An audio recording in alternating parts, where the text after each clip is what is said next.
नमस्कार, आप सभी का स्वागत आज के सत्र में। आज है दिनांक 10 जून 2023 और हम पुनः उपस्थित हैं द हिंदू एनालिसिस के साथ, जिसमें हम चर्चा करते हैं उन महत्वपूर्ण टॉपिक्स की जो होते हैं आपके लिए बहुत ही महत्वपूर्ण एवं उपयोगी। इस क्रम में अपने पहले टॉपिक्स को देखते हैं, वो है अनवैवरिंग फोकस। दूसरा है the necessity of electricity distribution companies. जो इलेक्ट्रिसिटी डिस्ट्रीब्यूशन कंपनीज हैं उनकी क्या आवश्यकता है उसको लेकर चर्चा है। तीसरा है a pragmatic approach for better India Nepal ties. अभी आप सभी को पता होगा भारतीय मतलब से भारत में नेपाल के पीएम की यात्रा हुई है, उसको लेकर चर्चा की गई है। उसको हम समझेंगे, ठीक है, कि भारत नेपाल बेहतर संबंध के लिए ये प्रैग्मेटिक अप्रोच क्या है, क्या होना चाहिए, क्या क्या बातें हैं। लेकिन चर्चा अपने पहले टॉपिक से अनवेवरिंग फोकस से। देखो, price stability is a public good and must remain a non negotiable goal. सबसे बड़ी बात होती है प्राइस स्टेबिलिटी की, मूल्य स्थिरता की। तो मूल्य स्थिरता को लेकर चर्चा है कि ये पब्लिक गुड है, सार्वजनिक कल्याण है। मूल्य स्थिरता होगी तो सार्वजनिक कल्याण निश्चित होगा और ये बिल्कुल एक तरह से नॉन नेगोशिएबल गोल होना चाहिए, अनिवार्य गोल रहना चाहिए। अब देखो क्या है, द मॉनेटरी पॉलिसी कमेटी का जो लेटेस्ट डिसीजन है ना, मॉनेटरी पॉलिसी कमेटी जो है, इसे हिंदी में कहें तो है ना मौद्रिक नीति समिति। मॉनेटरी पॉलिसी कमेटी मतलब मौद्रिक नीति समिति। तो इसका जो हालिया लेटेस्ट डिसीजन, हालिया निर्णय है कि इसने रिजर्व बैंक का जो मॉनेटरी टाइटनिंग है, जो कि एक तरह से withdrawal of accommodation reflects the rate setting panel's reasoning resolve to keep inflation front and centre of its approach to policy. अब समझो इस सेंटेंस में क्या कहा गया है कि देखो, समायोजन की वापसी पर ध्यान केंद्रित करते हुए, है ना, staying focused on withdrawal of accommodation की वापसी पर, समायोजन की वापसी पर ध्यान रखते हुए रिजर्व बैंक आरबीआई की जो मौद्रिक नीति को टाइट आरबीआई ने किया है, ठीक है, उसको कसावट जो है उसमें एक तरह से ये है कि उसने रोक को और आगे जारी रखने का निर्णय लिया है। ठीक है, ये जो निर्णय है कि हम इसको रोक जो है, पॉज जो है, उसको आगे जारी रखने का निर्णय किसने लिया है? मॉनेटरी पॉलिसी कमेटी ने, मौद्रिक नीति समिति ने। इससे क्या पता चलता है, ये निर्णय लिया गया है, इससे क्या पता चलता है? इससे ये पता चलता है कि जो मुद्रास्फीति जो है वो उसको अपने नीति का दृष्टिकोण में सबसे आगे और मध्य बिंदु में रखने के दर निर्धारित करने वाले इस समिति के आश्वस्तकारी संकल्प को यह दर्शाता है कि इस समिति का जो संकल्प है कि ये रेट को जो है panel's reassuring resolve to keep inflation front and centre of its approach to policy, कि जो कमेटी है ये इसको इन्फ्लेशन को, ठीक है, और ये जो मुद्दे हैं इसको अपने दृष्टिकोण के केंद्र बिंदु में रखेगी। ठीक है, तो ये काफ़ी बेहतर एक तरह से कदम है। आरबीआई गवर्नर शशिकांत दास, अभी आप सभी याद रखें कि आरबीआई के गवर्नर कौन है? शशिकांत दास है। तो was unequivocal in asserting that the best contribution of monetary policy to the economy's ability to realize its potential is by ensuring price stability। यहाँ पे प्राइस स्टेबिलिटी की बात की गई है कि प्राइस स्टेबिलिटी, मूल्य स्थिरता सुनिश्चित करने की बात की गई है। भारतीय रिजर्व बैंक के गवर्नर ने स्पष्ट रूप से कहा, अनइक्विवोकल थे वो, जोर देकर ये कहा उन्होंने कि अर्थव्यवस्था को अगर अपनी क्षमता का एहसास करने की योग्यता की दिशा में, ठीक है, मौद्रिक नीति का जो सबसे अच्छा योगदान है, सबसे अच्छा कंट्रीब्यूशन जो है वो है कि प्राइस स्टेबिलिटी को इंश्योर करना, मूल्य जो एक तरह से स्थिरता है उसको सुनिश्चित करना। ठीक है, द एमपीसीज मतलब मॉनेटरी पॉलिसी कमेटी, मौद्रिक नीति समिति का करंट जो अनवेवरिंग फोकस है प्राइस स्टेबिलिटी पर, is informed largely by its mandate to achieve the consumer price index inflation target of 4%। ये चाहती है कि जो इसका जो एक तरह से लक्ष्य जो है ना इसका, ये क्या है, इसके कार्यों के अधीन आता है। इसका कार्य ये है, इसका उद्देश्य यह है कि जो सीपीआई इन्फ्लेशन टारगेट है 4%, उसको अचीव करना है। ठीक है, कंज्यूमर प्राइस इंडेक्स क्या होता है? उपभोक्ता मूल्य सूचकांक। तो उपभोक्ता मूल्य सूचकांक मुद्रास्फीति लक्ष्य जो है वो 4%, उसको प्राप्त करना चाहती है समिति। ठीक है, मौद्रिक नीति समिति। ये 4% क्या है, a goal that it has struggle to actualise right since Jan 2021, a period during which inflation remained stuck above or close to the upper tolerance band of 6% in 20 of the 27 months।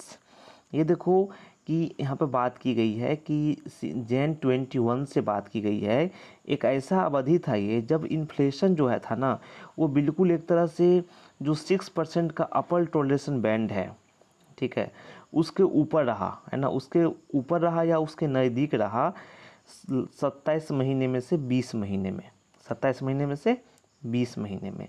Mister Das acknowledge that, mister Das ने स्वीकार किया कि as headline inflation had eased, हम next slide लेते हैं,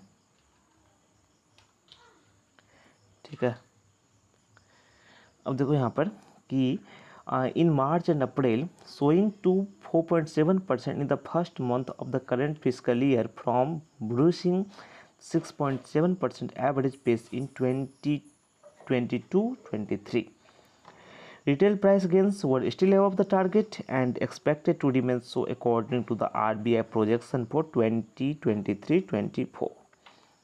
यहाँ बात की जो की गई, यहाँ पर आप देखो जो शशिकांत दास हैं, गवर्नर जो है, उन्होंने स्वीकार किया कि भले ही देखो हेडलाइन जो मुद्रास्फीति है वो मार्च और अप्रैल में एक तरह से कम रही, ठीक है, और यह चालू वित्त वर्ष के पहले महीने की बात की जाए 2022-23 की 6.7% की औसत गति से धीमी होती हुई 4.7% तक आ गई परसेंट तक। लेकिन खुदरा कीमतों में बढ़ोतरी जो है ना, अभी भी लक्ष्य से ऊपर है। और 2022-23 की बात की जाए तो उसके लिए जो आरबीआई का अनुमान है उसके अनुसार ऐसा ही बने रहने की संभावना है ना, जो बातें भी हैं। The MPC which has forecast CPI inflation to average 5.1% over the 12 years ending in March 2024। देखो यहाँ पे MPC का जो की बात यहाँ पे देखो आप, एमपीसी के पास क्या अनुमान है, एमपीसी के पास अनुमान है कि सीपीआई इन्फ्लेशन जो है ना वो 5.1% औसतन रहेगा, है ना, 12 महीने में, जो कि मार्च 24 तक एंड होगा, तब तक ऐसा ही रहेगा, ऐसा एमपीसी का अनुमान है, मतलब मॉनेटरी पॉलिसी कमेटी का अनुमान है, मौद्रिक नीति समिति का अनुमान है। Is cognisant of the continuing challenges in aligning inflation with the target given the global uncertainties. देखो ग्लोबल अनसर्टेनिटीज की बात की गई है, वैश्विक अनिश्चितता की बात की गई है यहाँ पर कि देखो 12 महीनों की बात हमने कर ली कि उपभोक्ता मूल्य सूचकांक जो है लगभग औसतन 5.1% के आसपास अनुमान है ना, ऐसा सीपीएन लगाया है, ठीक है, मतलब मॉनेटरी पॉलिसी कमेटी ने अनुमान लगाया है ऐसा, है ना, उपभोक्ता मूल्य सूचकांक के ऐसा बने रहने का। वहीं वैश्विक अनिश्चितताओं के मद्देनजर देखें तो मुद्रास्फीति जो है ना वो एक तरह से उसको लक्ष्य के अनुरूप करने में जारी चुनौतियां जो हैं उससे ये अवगत है। कौन, MPC, monetary policy committee. Specifically mister Das flagged the spatial and temporal distribution of rainfall during this monsoon. हम नेक्स्ट स्लाइड लेते हैं ताकि आप आसानी से समझ जाएं। In the wake of El Nino conditions, unabated geopolitical tensions, uncertainty over international commodity prices including to the sugar, rice and crude oil, and the volatility in global financial markets as upside risk to MPC inflation projections. अभी देखो विश्व में जो अनिश्चितताएं हैं, जो समस्याएं हैं, जैसे कि क्या है, देखो एक तो एल नीनो कंडीशन का भारत पर प्रभाव पड़ने वाला है, एल नीनो परिस्थितियों का ये इसका मानसून पर प्रभाव पड़ता है। अनएबेटेड जियोपॉलिटिकल टेंशंस, कुछ जो वैश्विक तनाव हैं, है ना, उसका असर। अनसर्टेनिटी, अनिश्चितता जो है एक तरह से अंतर्राष्ट्रीय कमोडिटी प्राइस में, जैसे कि शुगर, चीनी के प्राइस में, क्रूड ऑयल के, या फिर ग्लोबल जो फाइनेंशियल मार्केट्स में जो समस्याएं हैं, तो ये सब जो समस्याएं हैं इन सब की यहाँ पे बात की गई है कि इसको देखा जाए, है ना। मानसून के दौरान देखो एल नीनो के कारण वर्षा का थोड़ा एक तरह से जो मतलब अस्थायी वितरण होगा, सही से वितरण नहीं देखने को मिल सकता है, प्रभाव ऐसा समस्या देखने को मिल सकती है, मानसून पर प्रभाव देखने को मिल सकता है एल नीनो के कारण। दूसरी बात भू राजनीतिक तनाव है, रसिया का आप देख सकते हैं, यूक्रेन का देख सकते हैं, पूरा विश्व लगभग उलझा हुआ है इसमें, ठीक है, चीनी का, चावल का, ये सब जितने भी मैटर हैं, ठीक है, इस सब के बीच मुद्रास्फीति अनुमान के लिए बढ़ते ये सब जोखिम है ना। बिल्कुल प्रभाव पड़ता है इन सब चीज़ों का। आरबीआई के नीतिगत दृष्टिकोण को प्रभावित करने वाला दूसरा प्रमुख कारक जो है ना, महत्वपूर्ण कारक जो है, इसका यह विश्वास है कि मूल्य और वित्तीय स्थिरता को बनाए रखने पर निरंतर ध्यान देने के बाद ना मैक्रो इकोनॉमिक जो फंडामेंटल्स हैं हैव स्ट्रेंथेंड, वो मजबूत हुए हैं। क्या हुए हैं? मजबूत हुए हैं। ठीक है। After the unrelenting focus on preserving price and financial stability, to be sure, सुनिश्चित होने के लिए increase in credit cost since the RBI started raising the its benchmark interest rates in May 2022 appears, हम नेक्स्ट स्लाइड लेते हैं, appears to have retarded investment and consumption activity last year। यहाँ पे बात ये की गई है, आरबीआई को लेकर क्या बात की गई, देखो लास्ट ईयर को लेकर चर्चा यहाँ पर की गई है कि आप यहाँ पर ये समझो आरबीआई के नीतिगत दृष्टिकोण का आपने देख लिया।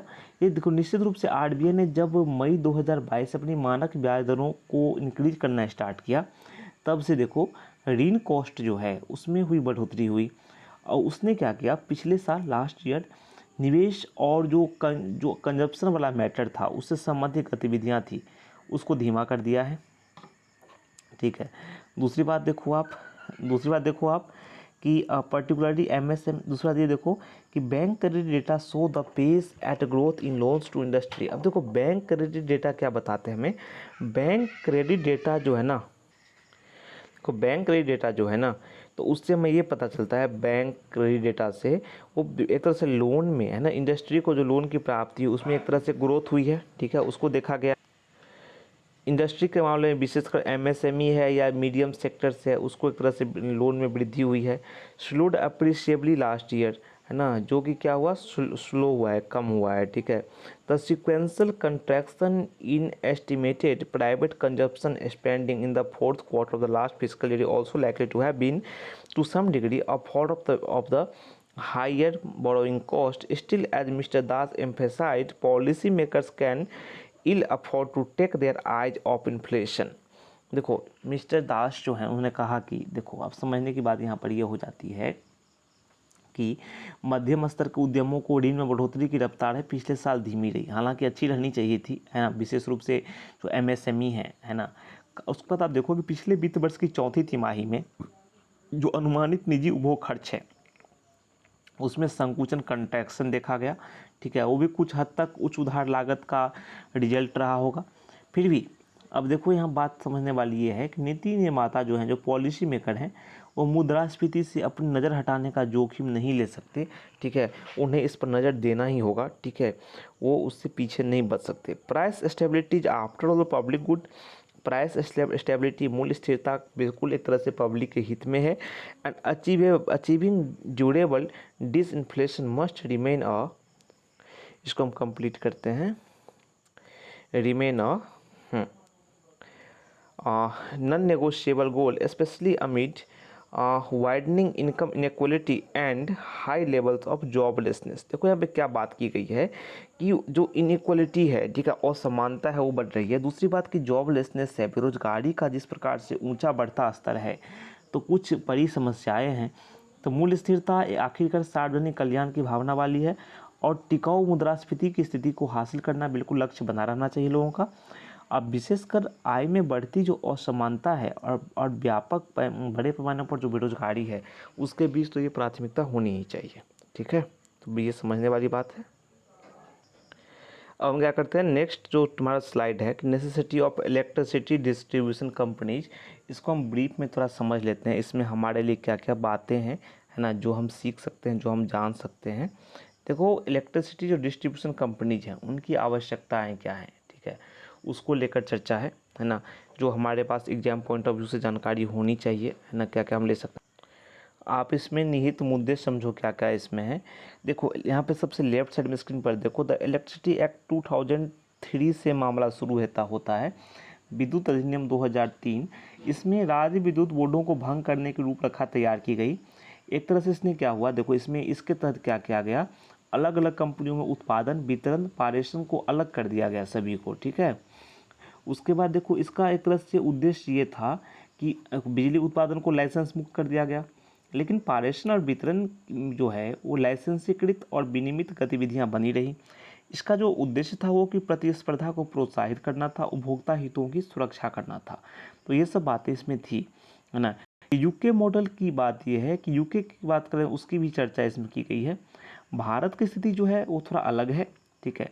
भारत वर्तमान में आप देखो ऐसे देशों में है ना जहाँ दुनिया में सबसे सस्ती सोलर रेट्स देखी जाती हैं। भारत में देखो बिजली की जो आपूर्ति होती है अलग अलग बिजली संयंत्रों में एक तरह से बड़े बड़े कॉन्ट्रैक्ट्स के जरिए फिक्स्ड रेट पर की जाती हैं। ये सब कुछ बातें हैं जो कि आपको जाननी चाहिए, आप इसे पढ़ें। और डिस्कॉम की चर्चा इसमें की गई है, ठीक है। इसमें डिस्कॉम की मुख्य भूमिकाओं को भी हटाने की बात की गई, हालांकि डिस्कॉम की मुख्य भूमिका है उसको समझने की आवश्यकता है। तो डिस्कॉम की मुख्य भूमिका को नज़रअंदाज नहीं किया जाना चाहिए, डिस्कॉम की मुख्य भूमिका बनी ही रहनी चाहिए, ठीक है। तो एक तरह से सावधानीपूर्वक विश्लेषण किया जाना चाहिए इसका, ठीक है। दूसरी बात 2022 में यूके का अनुभव रहा है कुछ, है ना, उसका भी विश्लेषण किया जाना चाहिए। ये सब कुछ बातें हैं जो आपको पढ़नी चाहिए, आप पढ़ें इसको, समझें, अब मुझे बताएं कि क्या आपको कहीं कोई समस्या आ रही है, हम उसका ज़रूर निदान करेंगे। एक और टॉपिक है, एक प्रैग्मेटिक अप्रोच है बेहतर भारत नेपाल संबंधों के लिए। देखो कहा गया है, आईआर का टॉपिक है, भारत और नेपाल के बीच बीच ना एक तरह से रोटी बेटी का संबंध है ना, काफ़ी क्लोज रिलेशन है। तो अभी नेपाल के पीएम ने पुष्प कमल दाहाल प्रचंड ने भारत का दौरा किया, हालांकि कुछ विवाद भी देखने को मिले जो कि चर्चा में रहे, नेपाल में भी भारत में भी, ठीक है, इस यात्रा के बीच में। तो एक तरह से उन्होंने जो पद संभाला पुष्प कमल दाहाल प्रचंड ने, उसके बाद उनकी ये भारत की पहली बायलैटरल यात्रा थी, द्विपक्षीय यात्रा थी। कई सारी चुनौतियां हैं दोनों देशों के सामने, नेपाल के सामने भी हैं, भारत के सामने भी हैं। काफ़ी नज़दीकी सहयोगी हैं लेकिन अविश्वास की भावना बढ़ती है कई बार। नेपाल जो है वो राजनीतिक अस्थिरता का सामना कर रहा है और विपक्ष प्रधानमंत्री के नेतृत्व को वहाँ पर चुनौती एक तरह से दे रहा है, ठीक है। तो बातों बातों में सवाल उठते हैं। तो भारत सरकार देखो, भारत सरकार का देखो पिछली बार जो पुष्प कमल दहल प्रचंड का जो एक तरह से वो था भारत के प्रति दृष्टिकोण था वो काफ़ी अलग था, वो चीन के प्रति झुकाव उनका देखा गया था, लेकिन इस बार भारत के प्रति उनका दृष्टिकोण काफ़ी सही रहा है। अब भारत सरकार ने भी नेपाल को आश्वस्त किया है कि सीमा विवाद जो है आपसी विश्वास के साथ सुलझा लिया जाएगा। दोनों देशों के बीच संबंध जो है, देखो राजनीतिक चुनौतियां हैं, पॉलिटिकल जो तनाव हैं दोनों देशों में वो हैं, टेंशन है, लेकिन भारत देश एक दूसरे के पड़ोसी हैं, काफ़ी क्लोज रिलेशन है, इतना लंबी सीमा साझा करते हैं।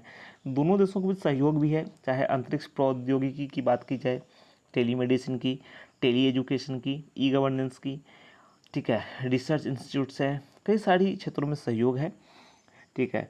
तो एक तरह से देखा जाए आने वाले समय में क्या किए जा सकते हैं, तो नेपाल को भारत के साथ विशेष रूप से जल संसाधन मैटर में सहयोग करने की आवश्यकता है, ठीक है। दूसरी बात कि नेपाल को भी अपने शासन में लोकतंत्र में एक तरह से इम्प्रूवमेंट करना चाहिए। अब भारत जो है उसको नेपाल की चिंताओं को, जो शंकाएं हैं नेपाल के लोगों के मन में, वहाँ की राजनीतिक पार्टियों के मन में, उसको भारत की ओर से दूर किया जाना चाहिए कि हम वास्तविक पड़ोसी हैं और हमारे हित जो हैं काफ़ी पुराने हैं, साझे हित हैं, हम सभी तो हम दोनों मिलकर आगे बढ़ें, साथ बढ़ें, ठीक है। तो यही बातें हैं इस टॉपिक में, आप इसे भी पढ़ें, वर्ड बाय वर्ड पढ़ें। एक टॉपिक का तो वर्ड बाय वर्ड एनालिसिस हमने बता दिया, दो टॉपिक को हल्का ब्रीफ कर दिया। आशा है कि आपको समझ में आया होगा। फिर मिलते हैं अगले टॉपिक में कल नए टॉपिक्स के साथ, नई जानकारियों के साथ। तब तक के लिए आज्ञा दीजिए, कहिए नमस्कार, थैंक यू।